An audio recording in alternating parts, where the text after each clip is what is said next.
Okay, so on this day, we're going to kind of take all that stuff we've been doing with word problems and adding with missing parts, and we're going to connect it to counting on. And so first of all, you're just going to want to keep in your mind how, you will have wanted to be reviewing counting on, like pressing the larger number and using your fingers, so that this doesn't get confusing, right? Because we can count on to find the total, and then the answer is going to be the words we say. For example, 6, 7, 8, 9, right? The answer is the words I say. Today, though, we're going to count on, and the answer that we're looking for, the number that goes in the box, is going to be our fingers, even though what we say sounds the same, right? 6, 7, 8, 9. And so anyway, spiraling this is going to be really helpful and will allow you to distinguish from this. Sometimes when we count on, we're looking for the whole amount. Sometimes when we count on, we're looking for one of the parts, right? That's what we're doing today.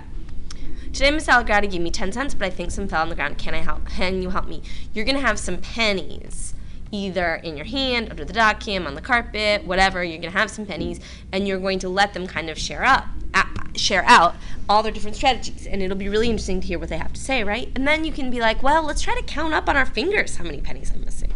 And you can go through and you can do your press and count on and say, oh, we can still use pressing and count on, which we learned before. And then we're going to talk about, what did we say in words? In words, we said 5, well, and we might even write it in numbers now that I'm thinking about it, 5, and some more.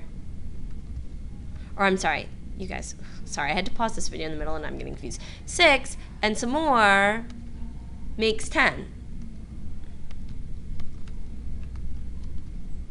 And in our equation, we ended up saying 6 and 4, right?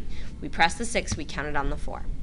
Now we're going to try a few more like this. And teachers, on the side, or on the bottom of the calendar that I'm sending out, but also in like the animation page of your screen, you will see a whole bunch of equations.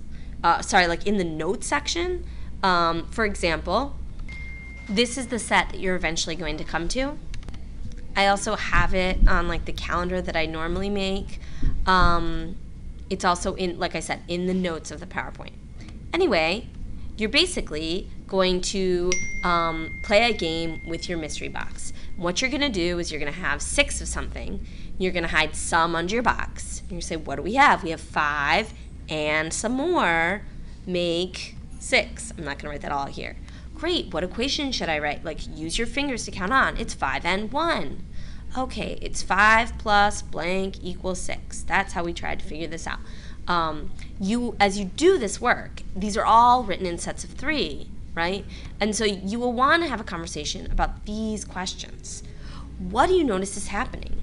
If there was a fourth fact, what do you think it would be?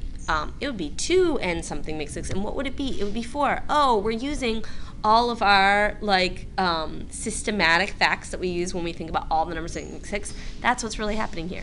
And so in some ways, this is really building fluency just in its setup. Like the notes I have you do all the 6s, and then all the numbers up to 7, and numbers up to 8, and numbers up to 9, and numbers 8 to 10. So it's really emphasizing like we're counting up to the same number for all of these, and we get different amounts because different amount is like we get different amounts hidden because a different amount is visible.